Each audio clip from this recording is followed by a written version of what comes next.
Robespierre amou demais. Olá, sejam bem-vindos a mais um programa do podcast da Guilhotina. O Robespierre amou demais. E este vai ser um programa com outro formato. Vamos falar sobre notícias da atualidade. E connosco temos neste programa o Pedro. Olá pessoal, boa noite. Temos também o Francisco, mais conhecido como o líder da classe operária Secção Norte. Olá malta. Então, neste programa vamos falar sobre três temas escolhidos por cada um de nós. E depois no final, se ainda der tempo, conseguimos falar sobre notícias da atualidade, dar um lamiré assim ao que está a passar no mundo. Mas vamos começar primeiro sobre os protestos contra o aumento da idade da reforma em França. Vai ser o Francisco a tratar deste tema. O segundo tema vai ser a crise económica do Sri Lanka, tratado pelo Pedro.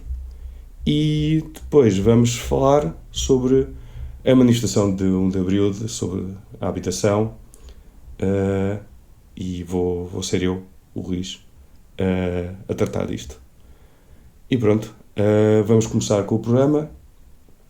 Só uma coisa, antes de mais nada, que eu esqueço-me sempre desta parte, que vocês podem nos seguir em várias plataformas, no Podbean, no YouTube, no iVox, e se não sabem onde nos seguir, vão ao nosso site, podem nos seguir no Instagram, no Facebook, cada vez menos,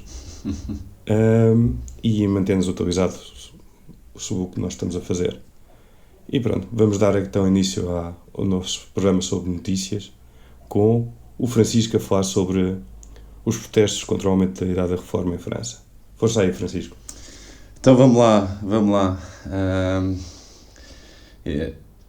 lá tentar explicar assim de uma forma assim, relativamente simples e curta este processo gigantesco de resistência que está a acontecer em França desde janeiro. São 3 meses, vamos tentar meter estes 3 meses assim em 20 minutinhos. Isto chegou assim às manchetes da imprensa internacional ali em meados de março, mais ou menos há um mês, quando houve assim confrontos de maior envergadura em Paris. Mas isto está a ser um processo assim bastante complexo, com um grande número de frentes, de estratégias de resistência, de modelos de ação, e então vamos tentar ver aqui as coisas principais deste movimento. Isto começa tudo em janeiro porque dia 6 de janeiro foi o dia em que a primeira-ministra Elisabeth Borne, que é do partido do Macron, anunciou o projeto de lei que aumentará a idade da reforma em França de 62 para 64 anos. E pronto, a gente já sabe, quem vai estando atento a estas coisas de protestos, movimentos sociais e assim, que o povo francês é bastante ansioso dos seus direitos e tem tendência a resistir de forma determinada quando há estas investidas por parte do Estado e do capital para retirar direitos à classe trabalhadora. E que é o que está a acontecer neste momento, que este movimento é já o maior processo de resistência com maiores mobilizações e maior envergadura desde o maio de 68. E então, vamos começar assim, mais ou menos por uma linha cronológica. 6 de janeiro foi o tal anúncio, o primeiro anúncio por parte do governo francês, e desde o primeiro momento, segundo várias sondagens para vários meios de comunicação franceses, entre 2/3 e 3/4 da população de França está completamente contra este aumento da idade da reforma, e nesse sentido, penso que são os 7 ou 8 principais sindicatos de França juntaram-se numa intersindical para levar a cabo este processo de luta, que abriu logo a 19 de janeiro com a primeira greve geral e que depois se foi repetindo quase semanalmente. Estas greves gerais e grandes mobilizações na rua e muitos outros tipos de ações. Neste primeiro dia foi que marcou o início deste movimento, dia 19 de janeiro, houve manifestações em cerca de 200 cidades francesas, que terão juntado mais ou menos 2 milhões de pessoas, segundo números da CGT. Neste primeiro momento são manifestações relativamente tranquilas, sem grandes incidentes de violência, embora, pronto, neste primeiro dia, só para que dá assim um lamiré da violência policial que depois viria a generalizar e aumentar bastante em brutalidade em março, mas logo neste primeiro dia vemos aqui um exemplo dos resultados destas violências policiais. Neste primeiro dia de greve geral houve um homem, um manifestante, que perdeu um testículo depois de ser atacado à bastonada pela polícia na manifestação em Paris. Foi assim logo no primeiro dia, a primeira vítima de violência policial que teve consequências. Assim, isto vem-se... Nos meses seguintes vão sendo muito mais histórias, desde pés, mãos. Aqui há poucas semanas foi uma estudante de 16 anos que participava lá num bloqueio da sua instituição de ensino, que perdeu o baço por causa de uma explosão de uma granada atirada pela polícia. Pronto, então dá logo para perceber aqui, desde o primeiro dia, como é que o Estado francês decide encarar este movimento. Depois disso, houve nova greve geral a 31 de janeiro, em que houve um pouco mais de participação, já nos 2,5 milhões de pessoas, e depois, novamente a 7 de fevereiro, 11 de fevereiro, e uma última jornada de mobilização nesta primeira fase dos movimentos, dia 16 de fevereiro. As duas primeiras, em janeiro, foram as maiores manifestações, na altura, desde 1995, desde os protestos contra a reforma da segurança social e também das pensões, feita durante a presidência do Alain Juppé. Foi nesta primeira fase, não houve assim grande menção da parte dos mídias nacionais e internacionais do que estava a acontecer em França, que é bastante, a mim, não me surpreende, porque a gente já sabe como é que é o jornalismo convencional, mas pronto, já neste momento eram as maiores mobilizações dos últimos 30 anos. Que, entretanto, a meio de fevereiro, como é o período de férias escolares, há uma interrupção, vamos dizer assim, um interregno do movimento, organizado decidido pelos próprios sindicatos, pois a participação nas manifestações de fevereiro começou a descer um pouco, exatamente por causa deste período de férias, que muitas famílias também tiram férias e é um período normalmente já mais fraco a nível de mobilizações. Então os sindicatos decidiram fazer uma interrupção e marcar uma greve geral reconduzível, que terá início a partir do dia 7 de março.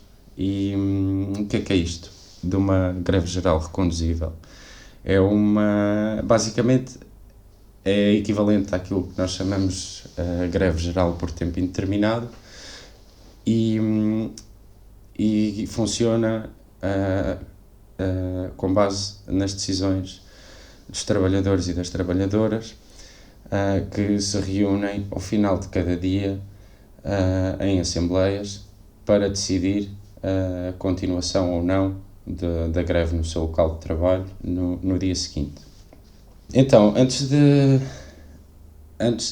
passar para esta segunda fase de protesto, que se inicia a 7 de março, vale a pena dar aqui uma olhada às ações da parte dos trabalhadores e trabalhadoras do setor da energia, que eram um dos setores assim, mais radicalizados desde o primeiro momento do movimento e que levaram a cabo já durante janeiro e março uma série de ações de sabotagem que deixam antever o nível de combatividade e radicalização que se generalizou no movimento a partir de março. Só para dar aqui um pouquinho de contexto, já em dezembro, na altura, a CGT Energia de Marselha estava há várias semanas em greve para exigir um aumento dos salários à altura da inflação. E no contexto desta greve fizeram uma intervenção nos bairros populares da cidade em que bloquearam os contadores e assim permitiram a 6.000 pessoas ter acesso a gás durante o período mais frio do inverno, ou seja, atacando por um lado a fonte de rendimento da empresa de energia francesa e por outro levando a solidariedade à prática e permitindo às populações mais carenciadas de Marselha terem acesso a gás para aquecimento durante o inverno. Então, em janeiro, depois de haver o anúncio do projeto de lei de aumento da idade da reforma, a CGT Energia já tinha avisado tanto os políticos como os patrões que iriam cortar a energia a quem apoiasse esta reforma e assim atacar diretamente os centros de decisão responsáveis por este ataque à classe trabalhadora. E então, logo no primeiro dia, na primeira greve geral, dia 19 de janeiro, houve um corte de fornecimento a uma zona industrial a sul de Paris, em que 2.000 clientes, principalmente empresas, ficaram sem energia durante 2 horas. E foi uma ação que forçou a paragem de várias máquinas industriais, o que obviamente para os patrões implica não só perdas relativas a essas 2 horas do corte de energia, mas também relativamente a todo o processo de voltar a iniciar as máquinas industriais.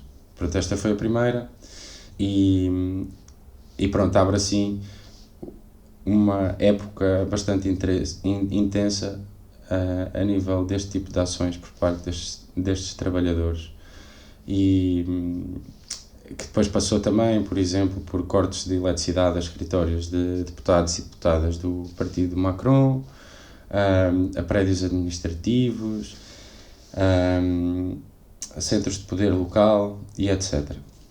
A 23 de janeiro também há aqui uma interessante, porque por um lado eles têm esta estratégia de atacar os centros de poder e por outro também a questão da solidariedade com setores mais carenciados. E então, a 23 de janeiro, também em Marselha, no mesmo dia em que tinha havido uma manifestação de padeiros e padeiras em Paris, uma manifestação bastante numerosa, a alertar para a insustentabilidade da situação deste setor face à subida dos preços de energia e a alertar para o facto de haver muitas padarias em risco de fechar. Então, em Marselha, os ex-trabalhadores da CGT passaram a ação e foram modificar contadores de diferentes padarias da cidade para lhes dar uma tarifa reduzida que o governo repetidamente se vinha recusando a dar, e assim fez com que estes estabelecimentos passassem a ter uma fatura de luz entre 50% a 60% gratuita. Depois há outros tipos de ações, como cortes dos sistemas dos radares nas estradas, também aí atacando as receitas que o Estado consegue de multas de velocidade. E um dia importante foi também o dia 26 de janeiro, em que houve assembleias do setor da CGT Minas e Energia, não só em Marselha, mas agora generalizando-se para muitas cidades como Paris, Lille, Nantes, Lyon, Nice, Marselha, Saint-Nazaire e muitas outras, em que decidiram fazer ações massivas. E então neste dia hospitais, clínicas, centros desportivos, piscinas, bibliotecas e escolas, sistemas de aquecimento de universidades, habitações sociais e mais uma série de serviços, vamos dizer assim, que servem à comunidade, né? Tiveram intervenção destes trabalhadores e passaram a ter fornecimento gratuito de eletricidade ou gás. Também pequenos comércios e artesãos como padeiros foram colocados em tarifas reduzidas, agora em muitas cidades e não apenas em Marselha. E foi feito também o restabelecimento de fornecimento de gás ou eletricidade a habitações que tinham sofrido cortes por falta de pagamento. Então foi assim um grande dia muito forte de construção de solidariedade e de que os trabalhadores e as trabalhadoras, como detentores assim dos utensílios do trabalho em todo o lado, podem resolver por si próprios, né? E então foi assim, penso que um grande exemplo, também depois se calhar para outros setores mais à frente, e que foi bastante bem recebido no geral pela população, e ajuda também logo desde um primeiro momento a combater esses discursos que depois são veiculados pelos mídia e pelos políticos e etc, sobre esses radicais que usam métodos de resistência como sabotagem, não sei quê, que nos vão arrastar a todos e a todas para o caos e não sei quê. Então foi assim, nesta fase inicial do movimento, um ponto muito importante. Antes de passarmos aqui à segunda fase, vale a pena dar uma olhada também aqui numas sondagens que saíram na segunda metade de fevereiro, 2 semanas mais ou menos do início da greve reconduzível, que diz que 67%, portanto 2/3 da população francesa, apoia o bloqueio da economia para resistir a este projeto de lei do aumento da idade da reforma. Portanto, estamos a falar de uma porção muito significativa da população que, apesar de todas estas campanhas que são constantes nos nossos mídias, que demonizam as greves e que anunciam o apocalipse que virá quando se fazem este tipo de paralisações mais longas, apesar de tudo isto, mostra que há uma grande porção da população que está disposta a essas perdas económicas para garantir que o seu futuro não é destruído. Se calhar, pronto, aqui só dar uma nota sobre as principais questões que preocupam a população. relativamente a este projeto de lei, porque em França existem imensos sistemas diferentes de pensões, consoante setores, consoante a dureza do trabalho, e então há muitos setores onde os trabalhadores e as trabalhadoras são sujeitos a trabalhos mais pesados, que normalmente dão consequências para a saúde bastante mais cedo, que têm regimes especiais que permitem às pessoas atingir a reforma completa a uma idade ainda abaixo dos 62 anos. E este projeto de lei vai acabar com todos esses regimes especiais para impor este regime geral da reforma aos 64 anos para toda a gente, e obviamente que isto aqui penaliza sempre a classe trabalhadora pobre, que é aquela que tem que se sujeitar aos trabalhos mais pesados e mais danosos para a nossa saúde. E então há aqui uma forte consciência de que lá está, o Estado e o capital estão decididos, mais uma vez, a penalizar sempre as fatias mais desfavorecidas da população, sem nunca terem que fazer um esforço, porque, por exemplo, nunca em todo este processo sobre a questão do sistema de reformas e a sustentabilidade e não sei o quê, nunca foi colocado em cima da mesa o aumento das contribuições dos patrões, nem nada disso. A greve reconduzível inicia-se a 7 de março, mas logo no dia 6 há um início de bloqueios a locais-chave da economia, com vários setores mobilizados para levar a cabo esses bloqueios, que acontecem em terminais de gás natural liquefeito, em centrais de incineração de lixo, refinarias, uma central nuclear que é posta a serviços mínimos, universidades e portos. Isto estamos a falar logo na véspera do início da greve. No dia 7 de março há novamente manifestações massivas. Acho que os números que encontrei aqui falam de 265 manifestações em todo o território francês, com 3,5 milhões de pessoas na rua. E isto faz com que esta seja a maior mobilização em França desde o maio de 68, que é acompanhada, que as manifestações são acompanhadas por toda uma série de diferentes ações e métodos de resistência que vão acontecer todos os dias, a partir daqui até ao dia de hoje, sem interrupções. Seria completamente impossível fazer uma listagem exaustiva destas ações, mas estamos a falar de ações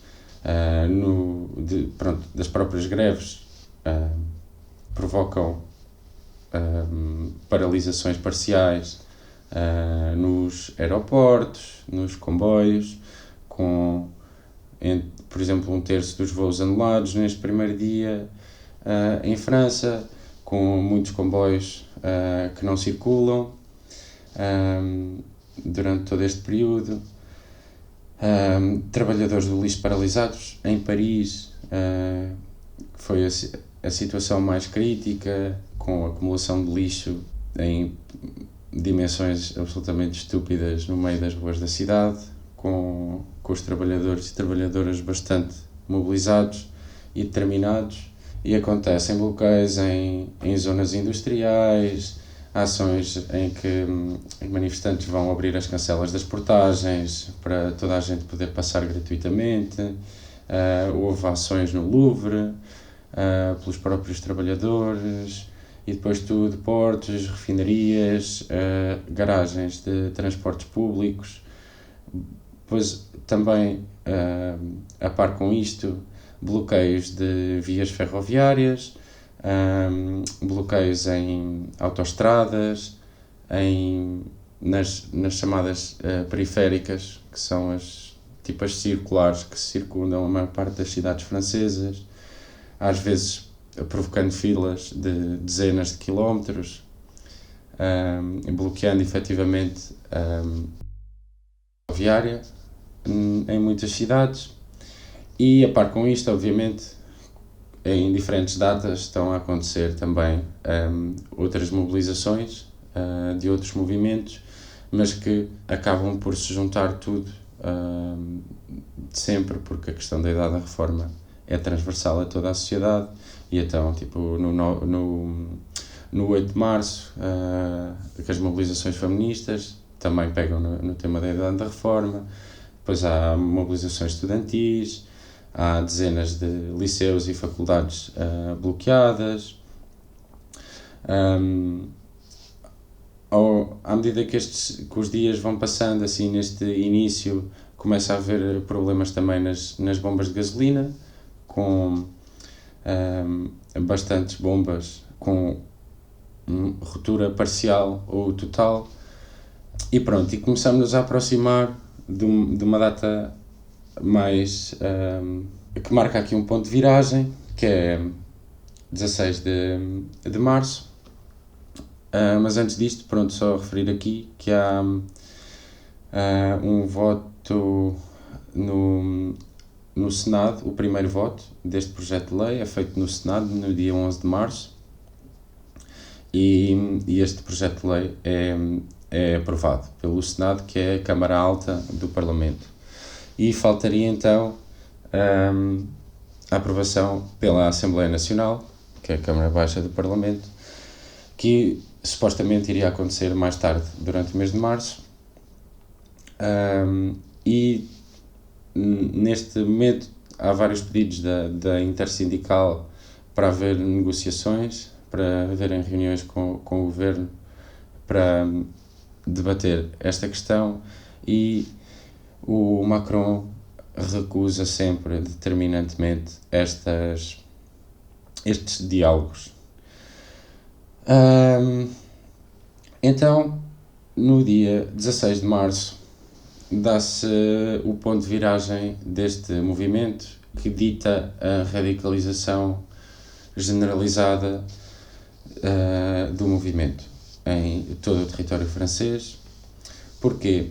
Porque a dia 16 de março, Macron anuncia a utilização de um artigo da Constituição, que é o artigo 49.3, que é um artigo que permite ao Governo aprovar um projeto de lei sem ter que passar pela Assembleia Nacional.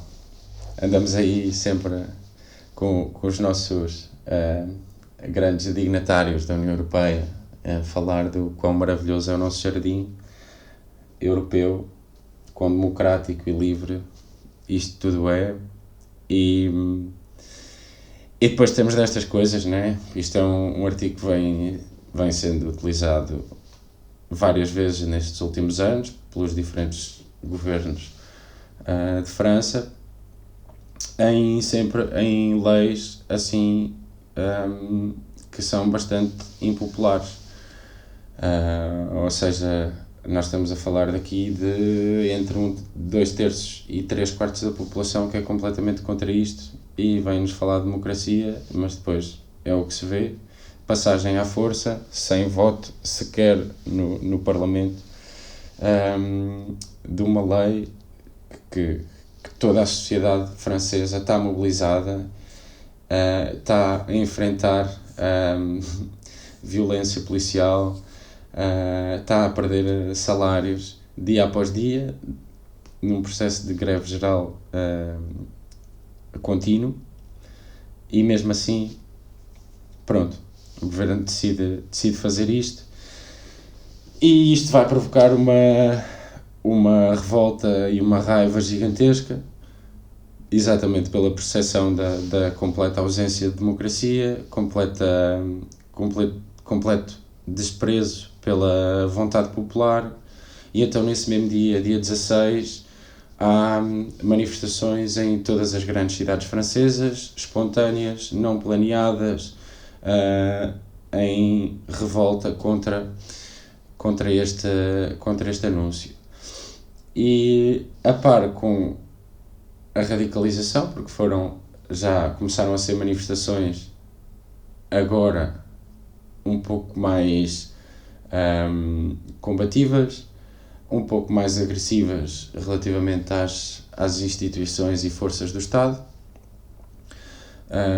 o que não era verdade até este momento, que a maior parte das manifestações estavam a decorrer com bastante tranquilidade, e aqui começa a haver bastantes manifestações selvagens, não planeadas, com barricadas para travar as cargas policiais, com uma série de ações que causam imensos danos emocionais no património, nos edifícios, né? Como pinturas, ataques a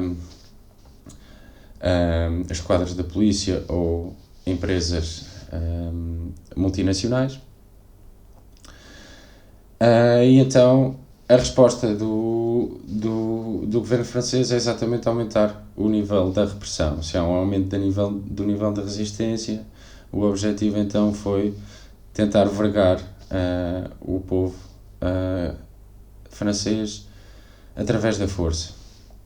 E então, no dia 16, por exemplo, há 300 pessoas detidas só em Paris.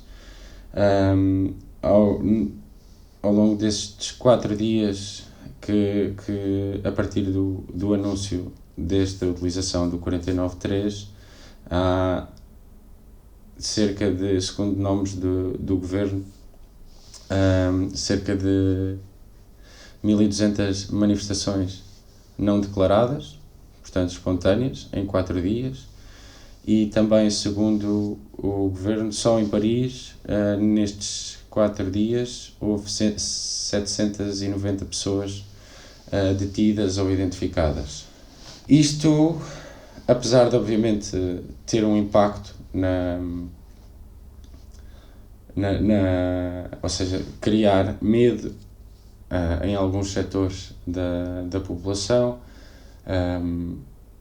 de sair à rua e de se manifestar, a grande maioria dos trabalhadores e dos setores continua bastante mobilizado e continua a fazer e aumentar o nível de resistência. Aumentam os bloqueios a autoestradas, às periféricas, vias férreas, e também aumentam a participação em piquetes de greve, com bastante solidariedade de outros setores a juntarem-se aos trabalhadores que continuam agora já há mais de 2 semanas, neste momento, em greve.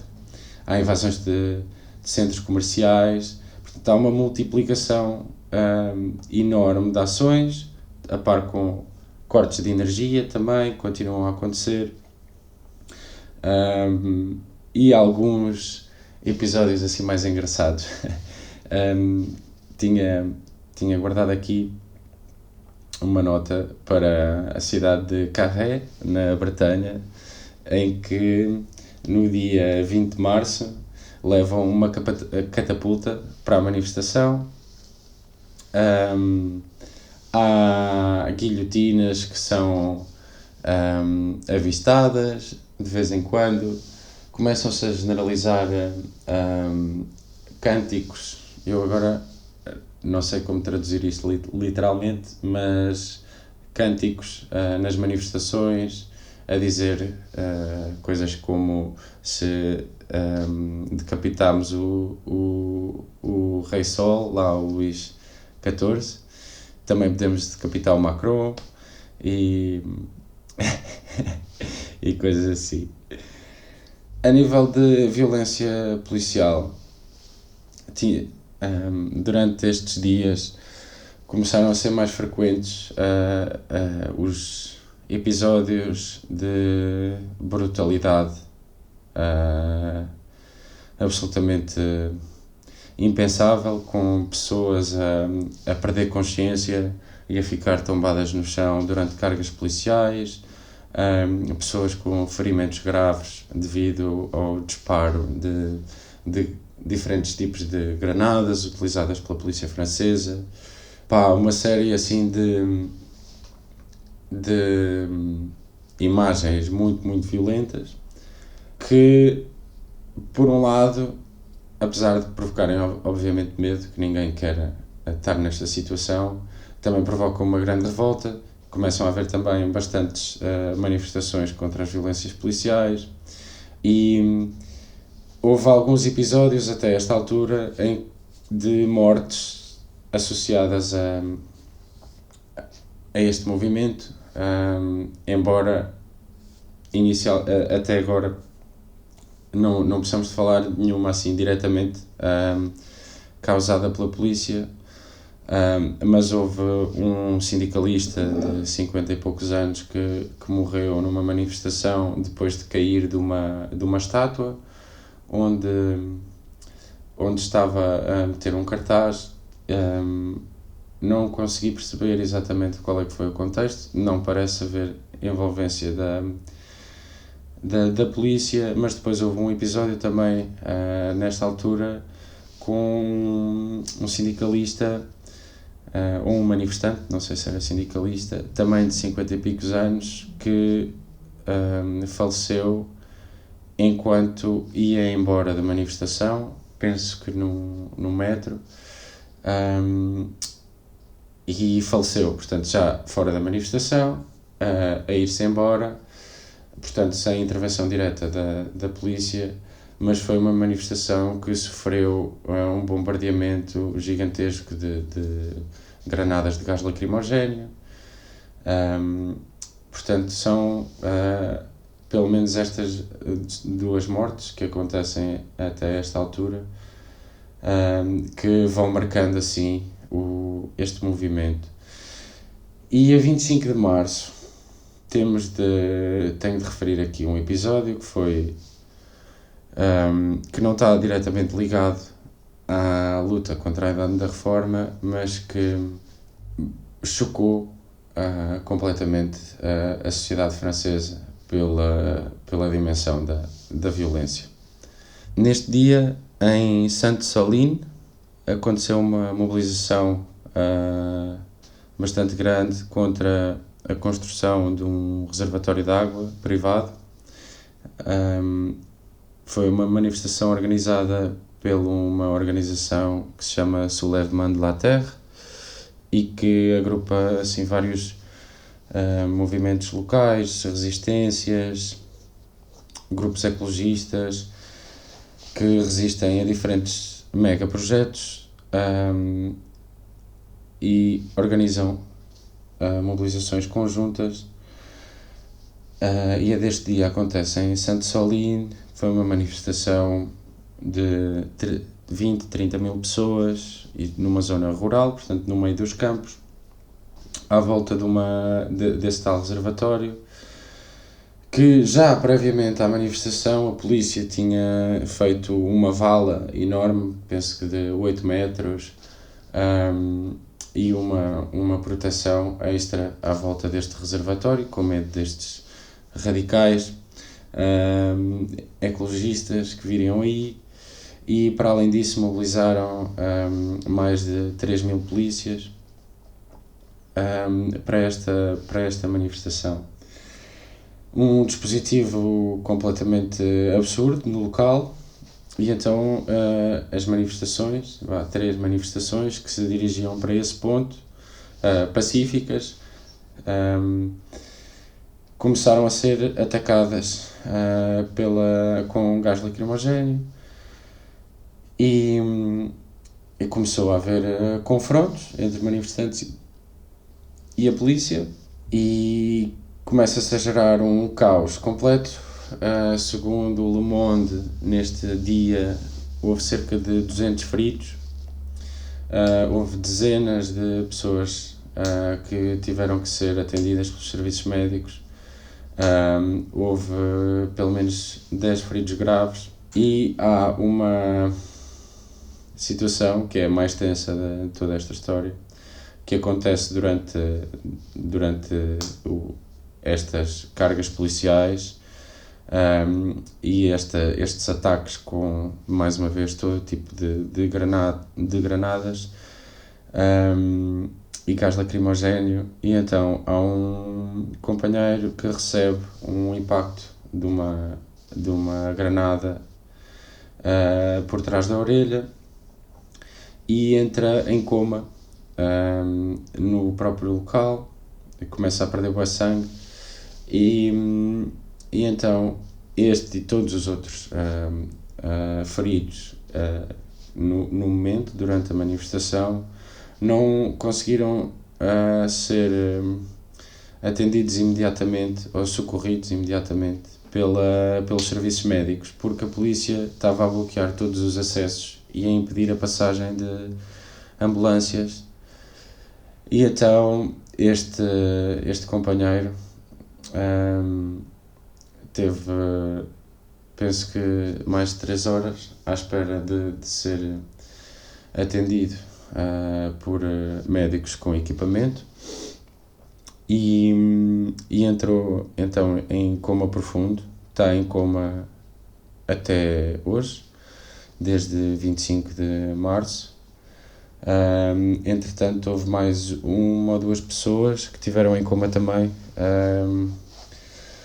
que uma delas já acordou, felizmente. Mas este episódio de violência absolutamente brutal também voltou a chocar a sociedade e a provocar ainda mais revolta. Então, a partir daí continuam a acontecer todos estes tipos de ações que nós já falámos. Também por estes dias houve no dia 23 de março, houve assim um episódio muito bonito em Bordeus, em que os manifestantes conseguiram pegar fogo à Câmara Municipal. Deu assim uma das imagens mais bonitas deste movimento. E a par com as greves setoriais que em alguns sítios se vão mantendo, alguns setores se vão mantendo, noutros não, vão continuando sempre a haver greves gerais todas as semanas, desde o dia 7 de março. Estamos a falar desde o início do ano, de 12 ou 13 greves gerais que já aconteceram. E, por exemplo, para termos uma ideia, o setor dos trabalhadores do lixo em Paris tiveram em greve reconduzível, portanto, desde o início, desde dia 7 de março até ao final de março, mais ou menos, quando decidiram suspender a greve provisoriamente por causa das consequências económicas para quem não está a receber, né? Para poder estar a lutar pelos direitos de todos. No momento em que decidiram suspender a greve, estavam 7.000 toneladas de lixo acumuladas só pelas ruas de Paris, um completo caos. Apesar do governo ir tentando usar as mesmas estratégias que todos conhecemos, como imposição de serviços mínimos ou requisições civis, mesmo assim não estavam a conseguir dar conta disso. Isto para uma pessoa ter ideia, portanto, estes trabalhadores no final de março suspenderam a greve, entretanto já voltaram a entrar em greve reconduzível, e cada setor vai gerindo como os trabalhadores e trabalhadoras acham mais adequado essas decisões a cada momento. E pronto, para não estar a estender isto muito mais, falar só aqui dos fundos de greve, que é uma das coisas essenciais à manutenção de um processo de resistência e greve tão longo como o que está a acontecer em França. Desde o início de janeiro, desde o início do ano, que já foram criados centenas de fundos de greve, seja a nível nacional como a nível local, por secções dos sindicatos ou por grupos de trabalhadores. são centenas, portanto também não dá para estar aqui a explorar muito, mas queria falar da Caisse de Solidarité, que é um destes fundos e provavelmente assim um dos mais fortes e um dos exemplos que, como já não vem de agora, que também incentiva a malta a ir a usar estas ferramentas. Este fundo foi criado pela CGT dos e das trabalhadoras da comunicação e da informação em 2016. Isto foi no contexto do movimento massivo também contra a Loi Travail, que era a reforma laboral proposta na altura, e foi fundado basicamente como um fundo de greve que pudesse ser usado por qualquer grupo de trabalhadores de qualquer setor que estejam a levar a cabo greves reconduzíveis, ou seja, fazerem pelo menos 2 dias consecutivos de greve em processos de resistência contra projetos de lei que afetam a totalidade da classe trabalhadora. E serve também para cobrir custos judiciais dos militantes perseguidos por atividade sindical. Isto é tudo feito com base em doações, sejam individuais, sejam de sindicatos, outras organizações, concertos benefit, etc. Segundo o coordenador da Caisse de Solidarité, a falar para um jornal que é o Le Parisien, isto na altura, no final de março, já tinham recebido mais de 25 mil contribuições, ou seja, uma média de 300 contribuições por dia. E cada vez que o Macron falou durante este período, houve um aumento brutal das contribuições. No dia do anúncio do 49.3 marcou um aumento bastante significativo e depois novamente a 21 de março que o Macron fala numa comunicação ao país no canal France 2. Nesses 3 ou 4 dias, por exemplo, a seguir essa entrevista no France 2, esta Caixa de Solidariedade recebeu cerca de 150 mil euros por dia. Estamos a falar, desde o início do ano, de 3 milhões e meio de euros que entraram só neste fundo, sem falar nas outras centenas de fundos que existem por aí.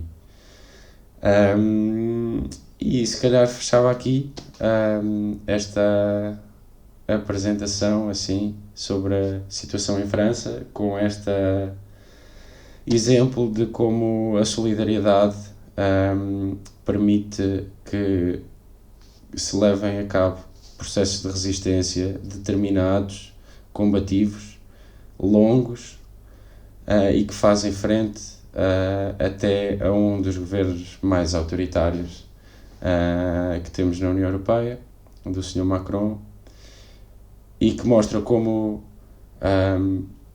por exemplo, pessoas que não têm condições para fazer greve, pela razão que seja, também são importantes neste processo de resistência e podem contribuir para eles através da solidariedade das contribuições para os grevistas. Ok, isto só para situar um bocado, tipo, como é que está a situação agora, que é que se aquilo vai avançar mesmo com este processo e esta radicalização da luta da classe trabalhadora em França? Sim, pois, exatamente. 2 momentos chaves que aconteceram esta semana, que eu esqueci-me de referir, foi, ou seja, depois da passagem pelo Senado, não pelo resto do Parlamento, por causa do 49.3, mas pelo Governo, não é? À força, faltariam um par de coisas, que é a aprovação do Conselho Constitucional, que é mais ou menos equivalente ao Tribunal Constitucional, mas vem, penso que dos anos 50 ou 60, de uma altura em que França também de democracia tinha muito pouco, e é um órgão muito manhoso, constituído principalmente por tubarões da política, antigos presidentes e ministros e assim, muito poucos, se é que algum, constitucionalista, o que é assim bastante caricato. Pronto, acho que foi no dia 12, há 4 dias, né? Estamos a gravar agora dia 16, que foi aprovado pelo Conselho Constitucional sem qualquer tipo de reservas. Portanto, isto é um órgão que está também assim nas mãos da classe política completamente. E após esta aprovação pelo Conselho Constitucional, falta mesmo só a promulgação pelo Macron, que supostamente estaria a acontecer estes dias. Não sei se já aconteceu ou não. O que é facto é que tanto os dirigentes sindicais como movimentos, por entrevistas na rua, tudo, as pessoas não mostram sinais nenhuns de arredar pé. Por exemplo, aqui no início de abril, para dar só mais um exemplo, houve um porto de Marselha, penso eu, bloqueado, e nesse dia estavam 50 cargueiros de gás natural liquefeito, porque é um porto que tem o terminal para receber esse gás dos Estados Unidos, que estavam às voltas ali no Porto, na zona do Porto, sem conseguir atracar. Todo este tipo de ações continua ininterruptamente. As greves gerais, as paralisações gerais, vamos dizer assim, transversais, acontecem pelo menos uma vez por semana, e eu penso que até podemos surpreender-nos com um nível de radicalização ainda maior, face à completa falta de resposta das instituições. E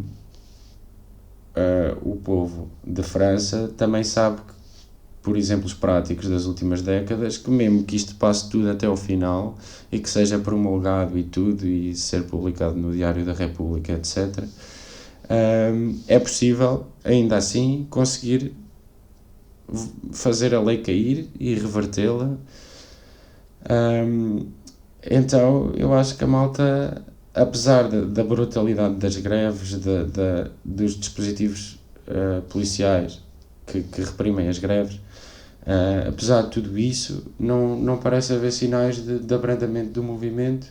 E então eu acho que estamos num momento muito volátil, porque quando as instituições deixam de dar qualquer tipo de resposta às reivindicações populares, a coisa pode descambar para um lado bom,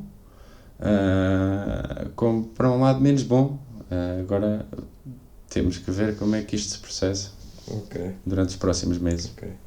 E com esta nota de esperança, acabou aqui o Francisco a sua exposição sobre o que se está a passar nos últimos meses em França. E é isso, é só para pronto, porque em Portugal não se fala mesmo rigorosamente nada destas coisas, um direto ao outro, e o resto dos noticiários ou estão a falar de futebol ou da guerra na Rússia, entre a Rússia e a Ucrânia, e mais nada. Mas pronto, bem, passando para o próximo tema, que vamos falar sobre a crise económica no Sri Lanka. Pedro, queres começar então, tu? Sim, e olha, pegando naquilo que estavas a dizer de se a cobertura sobre os protestos em França é pouca, e pronto, lá está, é sempre vamos lá ver quando é que há confusão só. No Sri Lanka, então, é assim um silêncio daqueles bué da grandes. Já agora, Pedro, e o porquê de falar deste tema do Sri Lanka? O tema do Sri Lanka é um tema que, primeiro, não é só o Sri Lanka, não é? O Sri Lanka foi o primeiro país que entrou em cumprimento. Não pagou a dívida e já vamos ver quando. Mas há mais 2 países que estão nesse risco, de momento, o Paquistão e o Líbano. E a situação económica a nível internacional está-se a deteriorar seriamente por todas as razões que também levaram a esta mesma crise económica e estão-nos a afetar também, apesar de numa escala muito menor, a nós aqui na União Europeia. E depois é aquelas similaridades das intervenções do FMI em todo o mundo, inclusivamente que nós sofremos cá em 2011. Então, em maio de 2022, como estávamos a falar, o Sri Lanka entrou em cumprimento da dívida.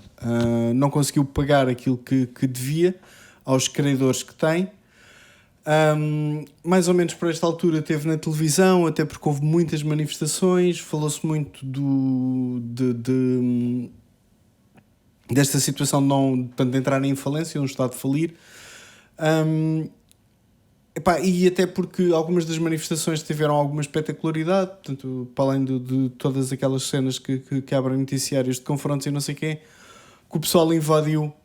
Foi pouco depois, foi já depois de terem entrado em falência, mas invadiram a casa do primeiro-ministro e do presidente e deitaram fogo a uma delas. Já não me lembro qual delas, mas deitaram fogo a uma delas e fizeram uma grande festa na casa do presidente do Sri Lanka para distribuir com o vinho que o senhor lá tinha guardado e bebidas alcoólicas, assim como o comer.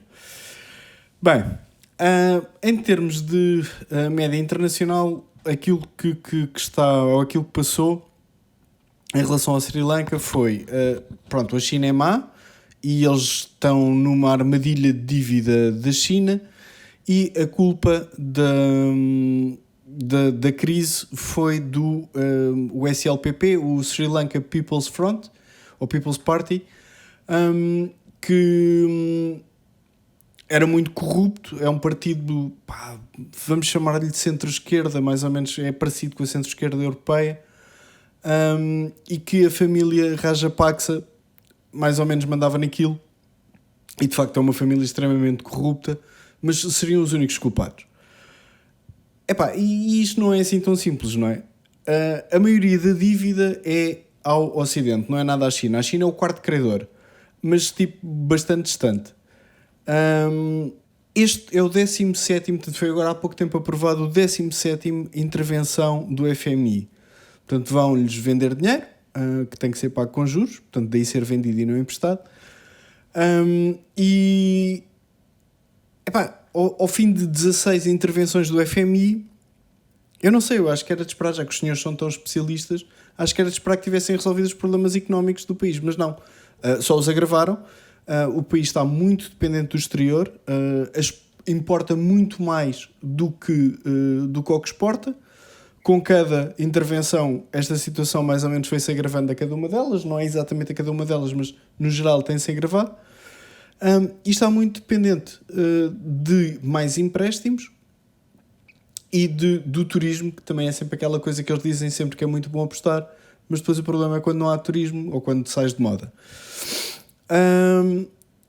Portanto, desta vez é o 17º pacote e, para variar naquilo que o FMI diz, é austeridade para a população, aumento de impostos para a população, uma consequência que não é indesejada, mas é uma consequência que acaba por acontecer sempre, que é o aumento da corrupção,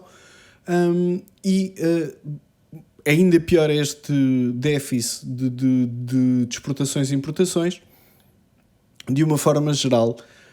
Portanto, é isto que vai acontecer outra vez, é isto que já está a acontecer.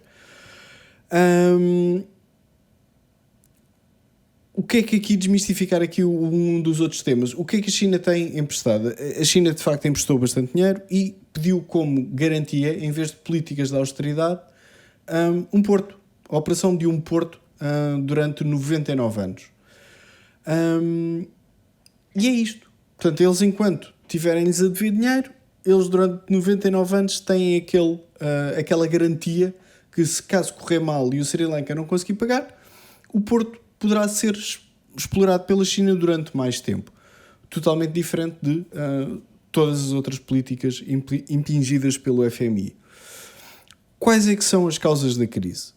O SLPP, sem dúvida, é um dos culpados e é um dos responsáveis, mas são dois. Há aqui dois partidos que têm alternado no poder desde a independência, praticamente, que é o SLPP e o UNP, United National Party, que é do atual presidente, que também é multiministro e acumula cargos assim à maluca. Portanto, isto é Portanto, há aqui um vazio em relação ao poder. Há dois partidos que alternam de poder um com o outro, já se sabe, se não ganha um, ganha o outro, e é sempre a mesma coisa. Não há, falta uma palavra, mas espero não dizer asneira, não há pedidos de responsabilidade. Portanto, quando fazem asneira, vai o outro a seguir e está tudo a andar. A dívida chegou a 84 mil milhões de dólares. Há aqui um fator que é mais específico, tal e qual como daqueles que tivemos a falar, do Paquistão e do Líbano. Portanto, o Sri Lanka teve uma guerra civil que terminou só em 2009, entre o governo e os Tigres Tamil, para além de outras insurgências, mas esta foi a principal. E depois temos tudo o resto. Portanto, para além destas questões do comércio, temos o Covid e todos os efeitos dos lockdowns que aconteceram a seguir. Portanto, se não há possibilidade das pessoas viajar, não há turismo, não é? As pessoas não viajaram para lá, as fronteiras mais ou menos foram fechando durante uns períodos de tempo e também não há tanto comércio porque as pessoas passaram a estar mais tempo em casa. Boa parte das exportações deles, para além de serem produtos básicos, são para mercados externos, incluindo o Ocidente, onde não estava a acontecer muita coisa, não é? Durante aqueles períodos. O que levou a que o país não tivesse muito dinheiro a entrar neste período e ficasse um bocado entalado. Isto para explicar o quê? Para explicar o que é isto do país entrar em falência. Então, basicamente, o Sri Lanka, o governo deixou de ter dinheiro para pagar aos funcionários do Estado e deixou de ter dinheiro, divisas externas, para conseguir comprar produtos fora. Portanto, fossem eles, e aqui foram os principais, medicamentos e produtos ligados à saúde, combustíveis e comida. Isto para um país que a maior parte das produções são agrícolas, para exportação não deixa de ser caricato e, mais uma vez, é assim por desígnio do FMI. Depois veio ainda aqui um outro problema, que foi em 2021, com esta coisa da guerra, desta nova fase da guerra na Ucrânia, decidiu-se fazer muitas sanções à Rússia. E o Sri Lanka é uma das vítimas disto. Até porque eram dependentes do trigo, externamente. O trigo, como se sabe, vem da Rússia e não da Ucrânia. A Rússia é o maior exportador mundial, a Ucrânia é para aí o 15º. E com essas proibições eles ficaram sem conseguir comprar.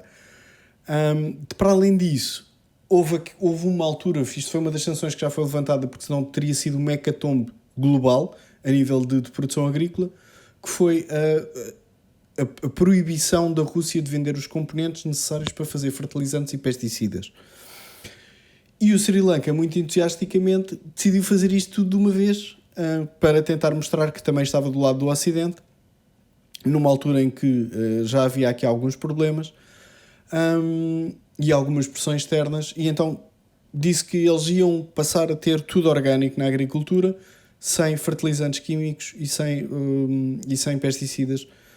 Químicos não, mas de produção industrial. Químicos, tudo é químico. E isto não se pode fazer de um dia para o outro, não é?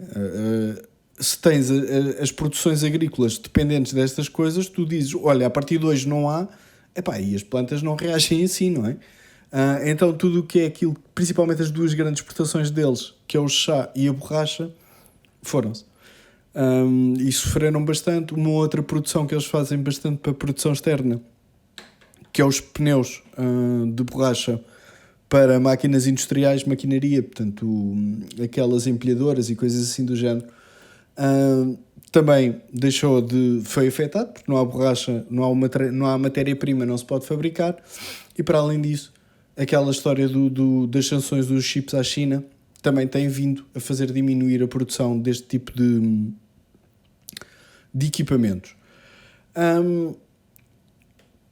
Agora, de uma forma geral, o que é que aconteceu internacionalmente após esta situação? A China ofereceu-se para reestruturar a dívida, e quando dizemos reestruturar a dívida seria ou fazer um período de moratória, alargar o prazo de pagamento, perdoar inclusivamente uma parte da dívida, coisa que o governo do Sri Lanka recusou. E convém pôr aqui que quem recusou foi o governo do Sri Lanka. No entanto, de momento, mesmo com a nova aprovação do pacote do FMI, eles estão... a China já se disse, o governo disse que queria renegociar outra vez com a China, o governo do Sri Lanka, e a China já disse que está disponível para fazer isso, já o estava tanto logo em 2022 e continua disponível. A Índia ajudou aqui, numa altura, a abrir uma linha de crédito para pagar essencialmente combustível, mas também outros produtos, daqueles que falámos. Mas entretanto isto depois correu um bocado mal e o Sri Lanka não conseguiu fazer os pagamentos a tempo, então a Índia passou a exigir que os pagamentos fossem feitos antes de tempo. Então, eles emprestavam o dinheiro, tinham já emprestado o dinheiro, mas para lhes darem novamente os produtos, eles tinham que fazer logo o pagamento para a entrega. A Rússia, esses malvadões, também abriram uma linha de crédito para compra de combustível, que está em funcionamento, isto está a decorrer. E em relação ao FMI, portanto, é aquilo do costume, não é? Querem também privatizações, querem comprar através dos seus próprios investidores o aeroporto, a petrolífera, uma série de hotéis e instalações hoteleiras, querem a desregulação da produção agrícola e do turismo, coisas que já são por si só afetadas por N violações dos direitos dos trabalhadores, crimes ambientais, etc. Portanto, mais do mesmo. E que só irá agravar aqui a situação do Sri Lanka. Só aqui uma última nota de o que é que aconteceu e quem é que é este presidente. O presidente não foi eleito. O presidente chama-se Ranil Wickremesinghe. É membro de uma das famílias locais de empresários, de elites, é dono de empresas de exportação e de parte da imprensa do país, que, como é óbvio, ajudou na campanha. Nas últimas eleições, o seu partido só conseguiu eleger um deputado, ele, o Ranil, porque tinham estado no governo, e o pessoal estava farto deles. Portanto, um partido claramente de direita, claramente liberal, com todas estas ideias do FMI peregrinas ainda mais acentuadas. Portanto, trouxeram miséria à população e a população estava farta deles. No entanto, ele foi convidado para fazer parte do governo depois já da crise, portanto, depois de já ter a começar a crise, e depois mais ou menos houve assim uma espécie de um empurrãozinho geral de pôr o senhor como presidente para ser o gajo que ia negociar com o FMI, visto que é tudo farinha do mesmo saco.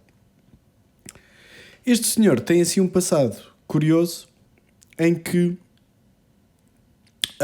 durante a insurreição comunista foram abertos pelo próprio governo do Sri Lanka vários campos de concentração e de morte de alguns dos rebeldes. Este senhor era responsável por um deles, onde se estima que cerca de 10.000 pessoas que eram comunistas, que eram militantes, que eram guerrilheiros, que eram apoiantes, que eram suspeitos de ser comunistas, ou que alguém tinha dito que o primo sabia que aquele gajo ali do vizinho era comunista. Portanto, foi esta gente toda, cerca de 10.000 pessoas foram torturadas e mortas no centro de detenção de Bataland, que ele era o diretor na altura. Portanto, é uma pessoa que claramente o FMI adora, não é? Se já adoraram o Pinochet e coisas do género, porque é que não havia de adorar um gajo que até só, em vez de ter um país inteiro como campo de extermínio, ele só dirigia um, não é? Mas pronto, isto é o resumo. E esta situação dada a situação atual, portanto, a situação do Sri Lanka pode-se repercutir e ter mais situações de Estados, neste caso os mais fortes candidatos, o Líbano e o Paquistão, a entrarem numa situação muito parecida e muito, muito complicada, em que, lá está, não consegues operar hospitais porque não há dinheiro para comprar medicamentos. Pronto, epá, e isto mais ou menos é assim um resumo do que é toda a situação. Espero que seja mais ou menos esclarecedor.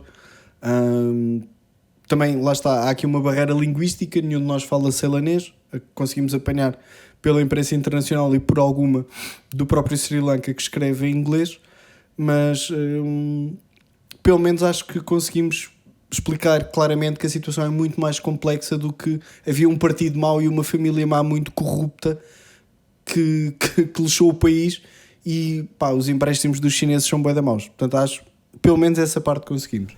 Ok, tipo, desmistificar essa visão que nós temos, não é? Sim, que é completamente transmitida pelos média, não é? Pelos seus próprios interesses. Sim, nesta visão muito maquinaísta que nós temos de nós somos os bons, eles os maus, nós os bons, China má e pronto. E a Rússia pior. A China má e a Rússia ainda pior. E a Rússia pior. Como dizia a minha professora de História, o Lenin é mau, mas o Stalin é bem pior. Tipo isso, não é? É tipo assim como eu estou a dar a visão do mundo. Ok. Então passamos aqui para a última parte do nosso noticiário, salvo seja, não é? Então, nós vamos falar com uma partidão brutal, que nós estamos em cima do acontecimento, então vamos falar sobre a manifestação pela habitação, Casa para Viver, no dia que ocorreu no passado dia 1 de Abril, aqui em Portugal. E como nós estamos sempre mesmo em cima do acontecimento, então vou fazer aqui um resumo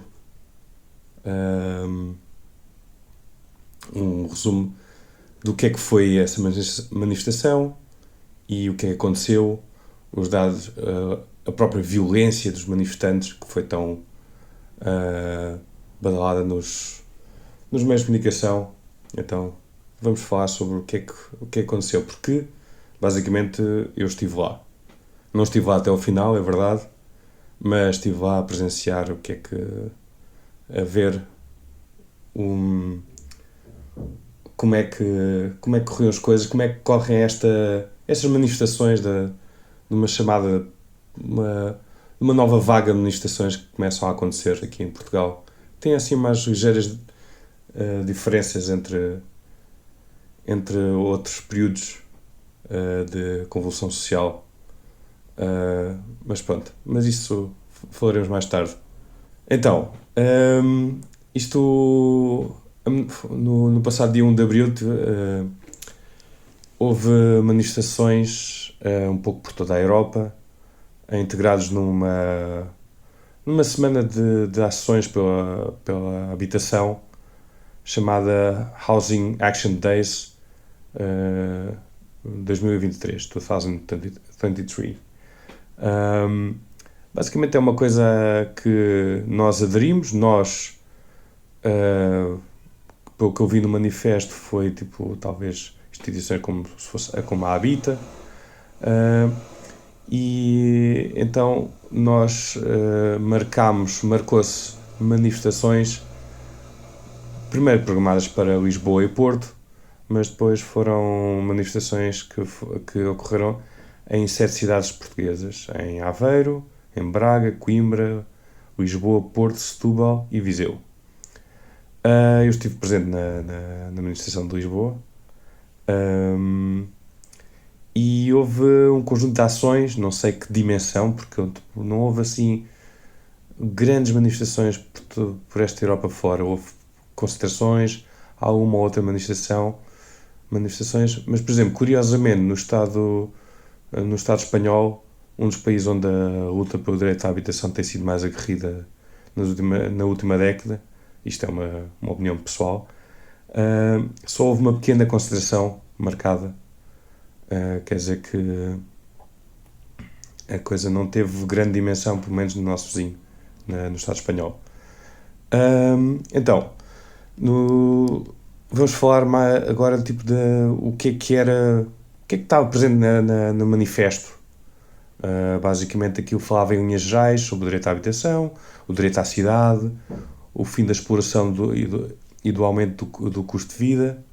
Basicamente eram as 3 principais reivindicações dos manifestantes para garantir o que eles chamam, o que diziam no manifesto, a casa digna para todas as pessoas. No manifesto ainda consegue-se encontrar algumas linhas gerais do que se pretendia ou quais são as reivindicações dos manifestantes. Basicamente, este tipo de reivindicações não aparecia em qualquer meio de comunicação. Basicamente, nós estávamos ali porque queríamos uma casa, que é certo, mas a visão é sempre muito redutora. Basicamente, no manifesto falavam lá de vários factos, vários dados. Por exemplo, as rendas em Portugal aumentaram 40% nos últimos 5 anos, os preços da casa subiram 19% desde o ano passado, há 730 mil casas vazias no país. Basicamente, eles pediam fim dos vistos gold ou fim das medidas de atração de nómadas digitais, este tipo de coisas que fazem encarecer o custo da habitação. Na minha opinião, acho que foi uma manifestação bem difundida em várias redes, porque isto é uma manifestação que se falava já, ouvia-se falar já, e havia cartazes na rua já há um mês, uns 2 meses antes da manifestação, 1 mês e meio. E houve então tempo de fazer bem as coisas, e nota-se que houve aqui algum esforço e alguma coordenação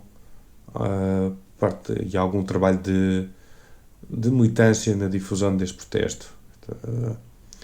Então, basicamente, quem é que convocou isto? Quando nós vamos ver ao manifesto, são, como costuma, havia, eu não sei quantos é que era, mas talvez 50 organizações a convocar esta manifestação. O que, por experiência aqui do coletivo da Guilhotina, sabemos que muitos desses resumem-se são movimentos ou organizações de uma só pessoa, ou de um só partido. Mas pronto, havia muita gente, e havia de facto, e presencialmente na rua, havia a presença de alguns movimentos e coletivos, muitos ligados ao Bloco de Esquerda, alguns até ligados ao Partido Comunista Português. Havia a presença de partidos mesmo, do LIVRE, do MAS, do Bloco de Esquerda, do PCP, de alguns micropartidos da nossa esfera de trotskista, não é? Também marcavam presença a vender os seus jornais. Existia alguma presença houve alguma presença sindical, pelo menos aparece na lista de convocantes da manifestação ou apoiantes da manifestação, que eu vi 4 sindicatos e movimentos, associações de inquilinos e alguns micromovimentos autónomos. E uma coisa a sublinhar, que quando cheguei lá, viu-se que havia, por exemplo, pelo menos havia na parte anarquista, ou anti-autoritária, anticapitalista, houve pela primeira vez que eu me lembro, aqui das manifestações que eu tenho ido, de um grupo de Black Bloc relativamente bem organizado, com as faixas, tudo com a cara tapada, mas pronto, basicamente não houve assim grandes ações violentas, ou basicamente pronto, mas havia um grupo claramente identificado, Black Bloc, dentro da manifestação. Foi essa malta que andou a criar imensos danos emocionais ali a coisas como a Remax e assim, não foi? Sim, mas não só, ok? Não só. Sim, mas foram tipo ao longo da... Isto foi convocado aqui em Lisboa para a Avenida Almeida de Reis, para descer a Avenida Almeida de Reis até ao Martim Moniz. Basicamente o percurso inverso do 1º de Maio. E ao longo desta manifestação foram sendo pintadas através de tirar bolas de tinta ou sprays vários imobiliárias, bancos, supermercados, hotéis de luxo, basicamente alguns símbolos do capital. Mas pronto, quando eu cheguei lá, tipo, via-se que era um ambiente menos festivo que noutras manifestações, nada a ver com a manifestação de 2018, definitivamente mais combativa. Que eu digo menos festivo porque não é que não houvesse batucada e festa, tipo, e as pessoas não cantassem ou não gritassem palavras de ordem, tipo, a coisa é que não era, as pessoas não estavam aí não era para se divertir, definitivamente era bem mais combativa do que outras manifestações que eu tenho presenciado aqui em Portugal. A presença de alguns coletivos de migrantes e da periferia ajudaram tipo, a radicalizar as palavras de ordem e a atitude geral da manifestação. As pessoas estão... Via-se que as pessoas estão realmente mais aflitas. Havia pessoas de todo tipo, apesar de encontrarmos muitos ativistas, os ditos ativistas e normais neste tipo de manifestações, mas havia muita gente, havia mesmo muita gente. Eu não sei tipo, precisar de números, mas tipo, talvez entre 15 mil, 20 mil pessoas, mas pronto, havia mesmo muita gente. A manifestação terminou, como eu disse, o seu percurso no Martim Moniz e basicamente o que foi mais badalado nas meios de comunicação nem foi tanto as palavras de ordem ou o que é que pedia a manifestação, mas foi tipo os postos confrontos que houve entre as forças de segurança e os manifestantes, não é? Então o que é que vamos falar? Basicamente vamos desmistificar e falar do que é que houve realmente, o que é que aconteceu realmente, para haver o que é que produziu este confronto entre a polícia e os manifestantes. Ao longo da manifestação, pronto, o que tu tinhas dito ao Francisco, tipo, é verdade que havia um grupo organizado, relativamente bem organizado, mas havia muita gente a fazer pintadas de fachadas de agências bancárias, imobiliárias e este tipo de coisas. Basicamente eram pessoas que costumavam estar com a cara tapada, então seria muito difícil reconhecer quem tinha feito o quê, não é? Então, no final da manifestação, já no Martim Moniz, onde havia um ambiente já mais relaxado, a polícia, com um comportamento completamente irresponsável, interpelou tipo, à força 2 manifestantes no mercado asiático, portanto no Martim Moniz, acusando-as de terem feito uns rabiscos num prédio, basicamente. Algo que as 2 manifestantes abordadas pela polícia,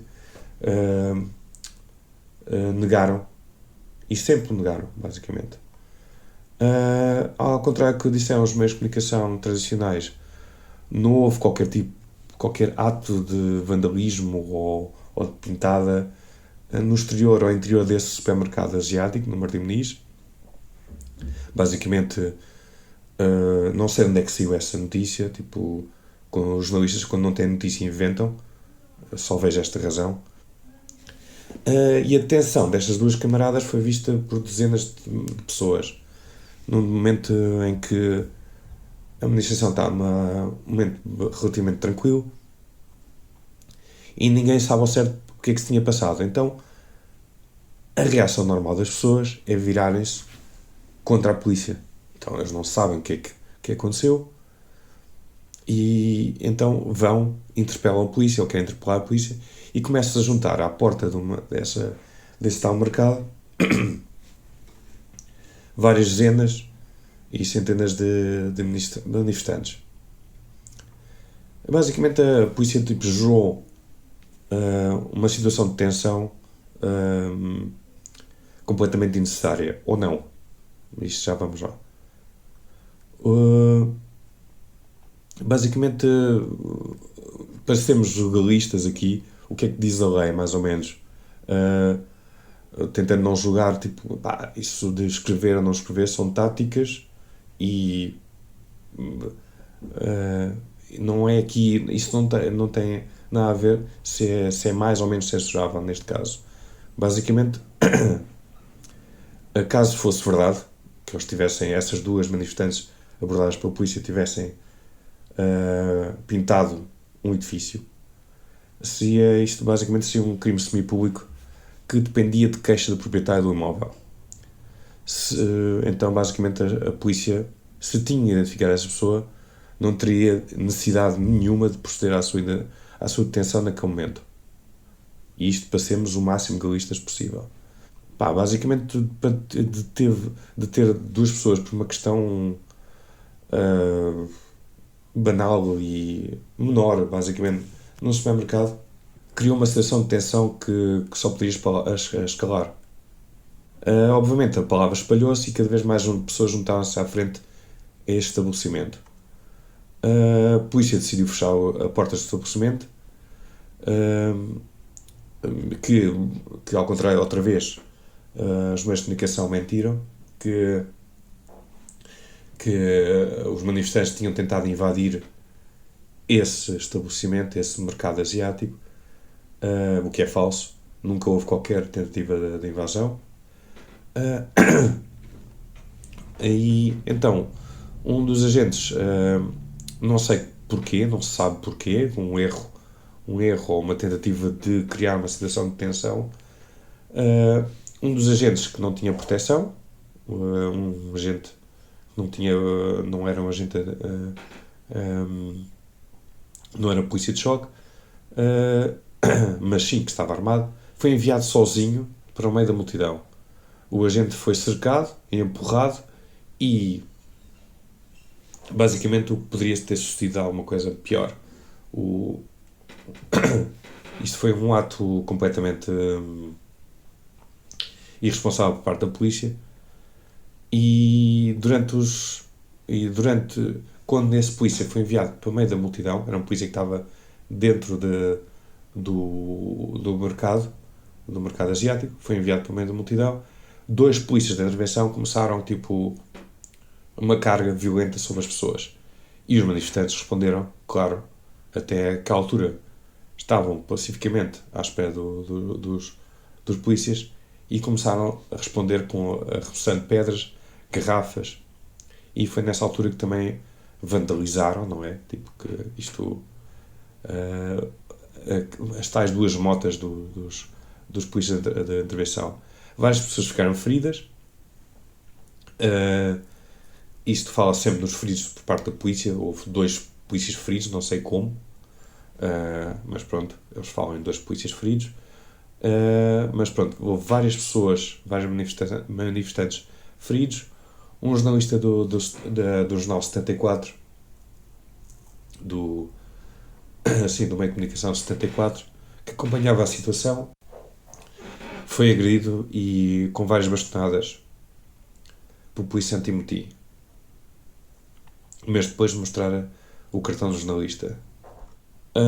Quem enfrentou a polícia foi um grupo muito variado de gente, não foi nem nada a ver com black box, tipo, toda a gente, havia muita gente de cara destapada.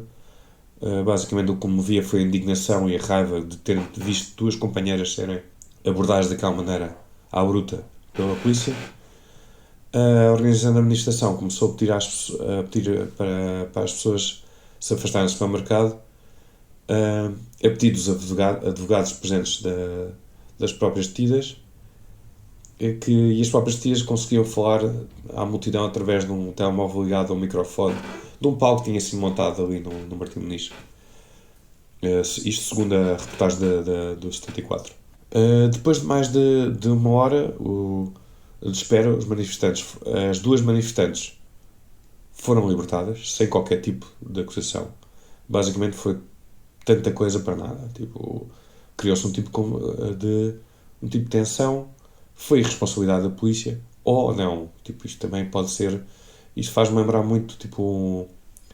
Faz-me lembrar, tipo, esta coisa de criar clima de tensão, gerar uma carga, a carga gera confrontos, então responsabilizam-se e culpabilizam-se manifestantes, serem vândalos e incivilizados. Isto faz-me lembrar, tipo, o episódio da carga policial do Chiado na manifestação da greve geral de 22 de março de 2012, em que basicamente tipo, um grupo de estivadores andava arrebentado de petardos e a polícia detém dois estivadores à bruta e, claro, isto gera-se um clima de tensão. Os manifestantes tentam que isso não aconteça, que os estivadores não sejam detidos, e a polícia começa a arrebentar cabeças, tipo, e pronto, é muito famosa a imagem de um dos manifestantes com sangue na cabeça a falar para a polícia, e depois a carga policial que houve ali no Chiado. Mas pronto, isto faz-me pensar que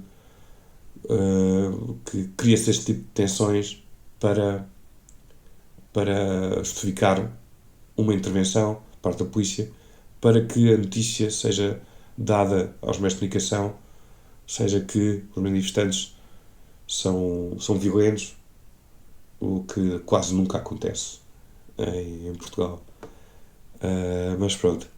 E isto podemos ver porque, por exemplo, depois disto, houve umas declarações horrorosas do Ministro da Administração Interna, que dizia que, muito indignado no dia a seguir, que qualquer ofensa contra os agentes da autoridade é uma ofensa a todos nós, dizia ele, ao Estado de Direito, a que se baseia e que se baseia em normas e tem fundamentos democráticos que resultam da legislação.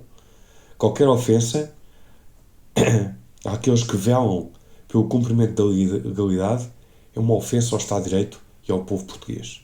Por exemplo, e depois também tens declarações do presidente do Sindicato dos Polícias, que teve um direto durante 20 minutos no próprio dia da manifestação, a queixar-se que batiam muito aos polícias e... Associação dos polícias. Sindicato implica que há um trabalho. Acho que é bom termos essa distinção. Ok. Sim. Associação.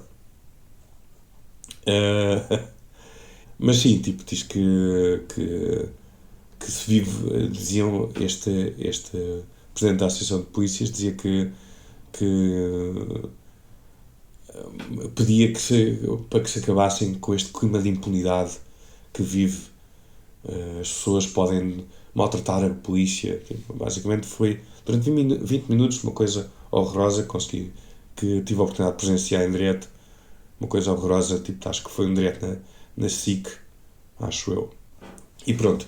E basicamente, só para terminar, isto toda a gente culpou quando existe algum confronto ou alguma coisa partida ou um rebisto numa parede, existem, tipo, basicamente toda a gente fica adepta, ficam os amantes do mobiliário urbano e o pessoal da extrema antiviolência.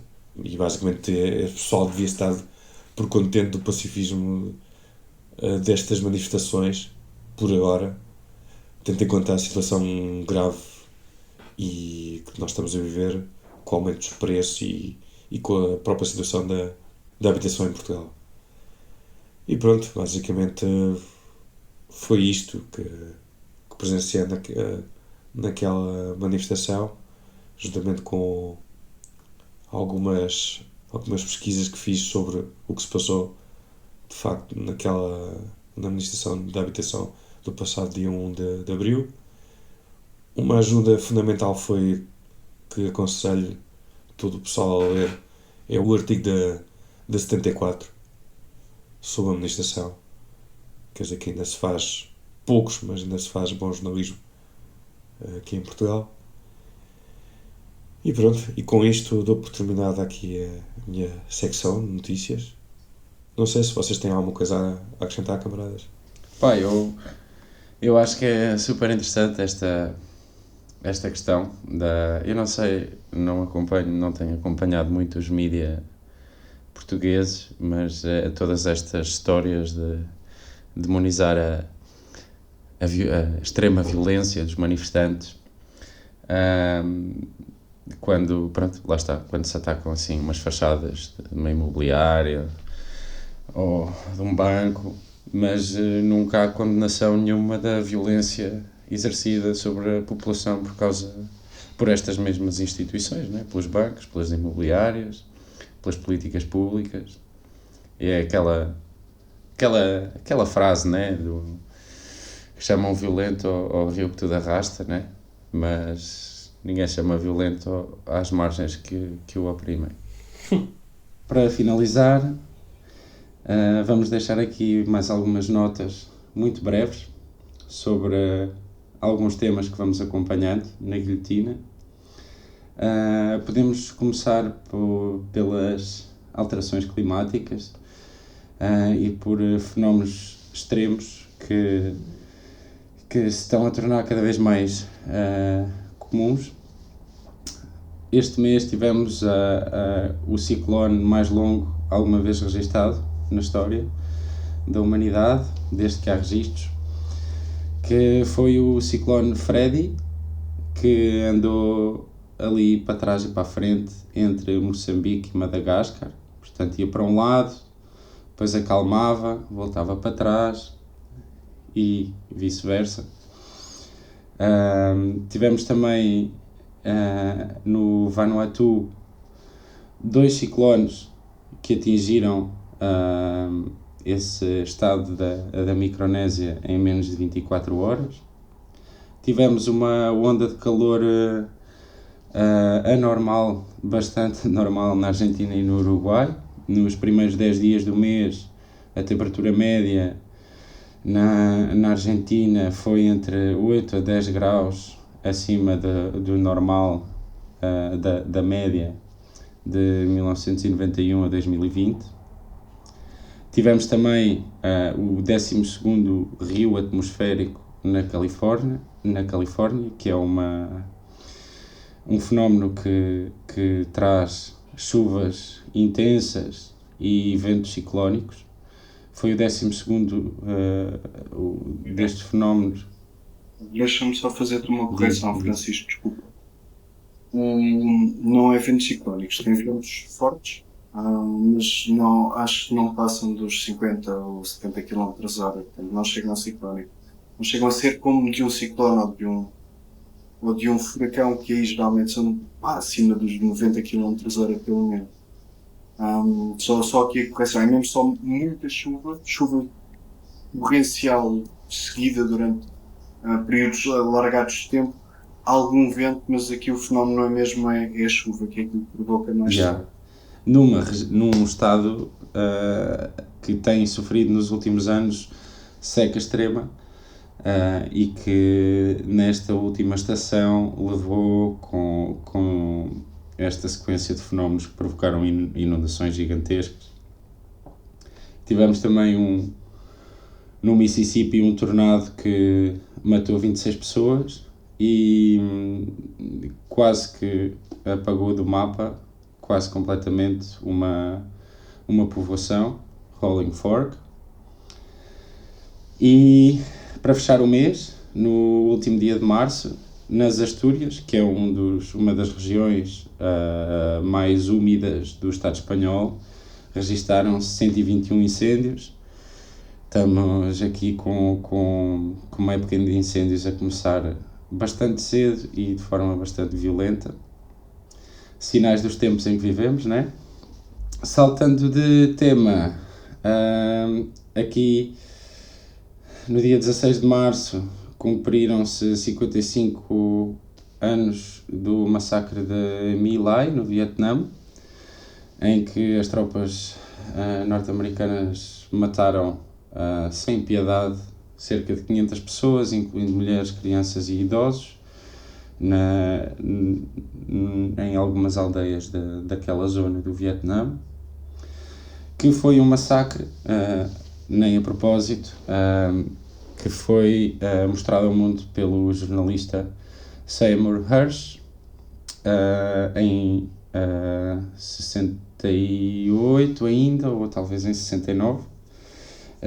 Esta investigação acabou por lhe dar por lhe valer o prémio Pulitzer e por ser bastante determinante na viragem da opinião pública norte-americana contra a guerra no Vietnã. E este mesmo jornalista, que foi autor da investigação sobre o ataque ao Nord Stream, estávamos a falar de clima, foi provavelmente um dos incidentes assim mais brutais a nível ambiental, com a libertação de milhões de metros cúbicos de gás no Mar Báltico. E também este mês, em reação a essa investigação, o tema voltou a ser falado pelas autoridades e neste caso o New York Times publicou a 7 de março uma outra teoria sobre a autoria do ataque ao Nord Stream, que aponta a culpa para um grupo de pró-ucranianos que terá ido num iate para o meio do Mar Báltico e mergulhar até o fundo do mar com centenas de quilos de C4.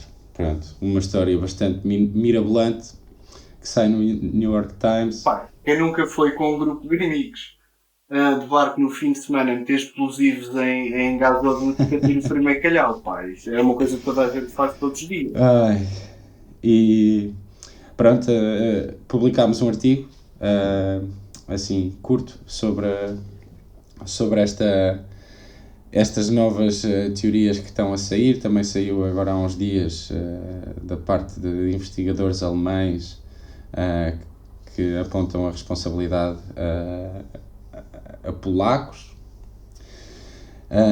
e a investigação que foi feita por um jornalista de renome que fez inúmeras investigações super importantes durante estes últimos mais de 50 anos, é tratada com desdém, é como um devaneio pró-russo pelos nossos mídia ocidentais, né? Então quisemos deixar aqui esta nota. Já que aqui estamos, podemos posso dar aqui a nota que o Stoltenberg, o secretário-geral da NATO, afirmou, penso que pela primeira vez este mês, que a guerra não começou em fevereiro do ano passado, mas em 2014, o que é bastante curioso, depois de mais de um ano a tirar acusações de sermos pró-russos ou pró-Putin, todos aqueles que contextualizamos esta intervenção militar, e atirados para um saco, como se dizer isto mesmo significasse concordar ou apoiar com esta guerra, não é? E se calhar fechar só mais 2 ou 3 notas assim rápidas. Este mês faliu o Banco do Silicon Valley e vários outros começaram a ter perdas gigantescas na bolsa nos meses seguintes, nos dias seguintes. Aqui, incluindo aqueles países preguiçosos do Sul, o Credit Suisse e o Deutsche Bank. Exatamente. Vamos ver, entretanto, abafaram um bocado a história, vamos ver no que é que isto dá. Também vimos que na altura, em 2008, quando faliu o Lehman Brothers, também não caiu tudo de uma vez, mas pode estar a avizinhar aí uma crise financeira maior, com mais falências em efeito dominó. Vamos ver. Queria também referir aqui se calhar nem toda a gente conhece, mas a morte do Azagaia, que era assim o principal rapper de intervenção de Moçambique, com uma obra gigantesca, um discurso bastante próximo do discurso do povo, apesar da tentativa do governo muitas vezes de ocular aos grupos da oposição, uma pessoa que sempre manteve a sua independência e a sua lealdade aos interesses do povo moçambicano, com músicas com uma crítica muito aguçada e inteligente do sistema, do colonialismo, do capitalismo. E no meu caso posso dizer que foi o rapper que me introduziu assim com mais profundidade aos temas do colonialismo e à realidade de Moçambique. E pronto, para fechar, só dar aqui uma nota final, que este mês foi um mês em que o Ocidente e os mídia ocidentais e os governos se escandalizaram bastante, de forma bastante ruidosa, pela decisão de estacionar armas nucleares russas na Bielorrússia, que foi também o mesmo mês em que o Reino Unido anunciou a entrega, o estacionar de submarinos nucleares na Austrália no futuro, para enfrentar essa ameaça da China. E também o Reino Unido, também este mês, anunciou o envio de mísseis com urânio empobrecido para a Ucrânia, que, segundo um comunicado do próprio Ministério da Defesa do Reino Unido, diz que independent research by scientists, vamos lá ver quais é que são estes scientists, says that any impact on personal health and environment from the use of depleted uranium munitions is likely to be low. São cientistas que provavelmente nunca devem ter falado com população sérvia que sofre até aos dias de hoje com as consequências dos bombardeamentos com urânio empobrecido durante a década de 90, durante as intervenções dos países ocidentais ali na antiga Jugoslávia. Os centenas de milhares de iraquianos que vivem com cancros, malformações, isso existe tudo só na nossa cabeça.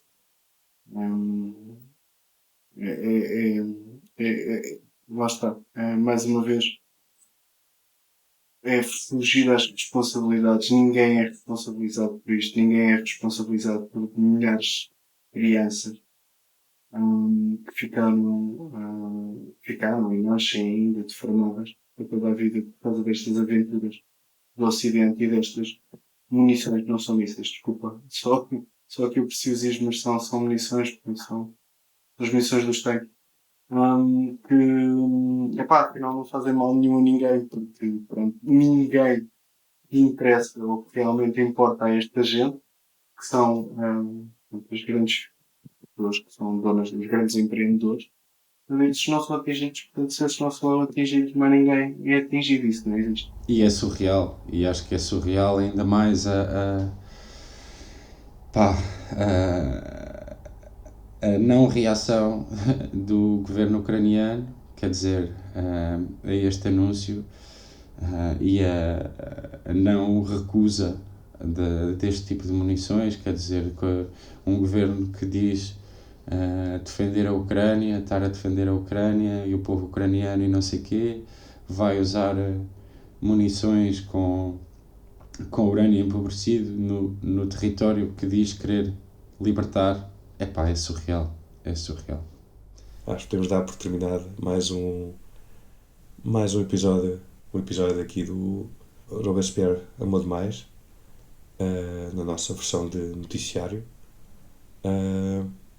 Pronto, um grande abraço e até à próxima. Adeus, pessoal. Fiquem bem. Tchau, malta. Hasta la victoria.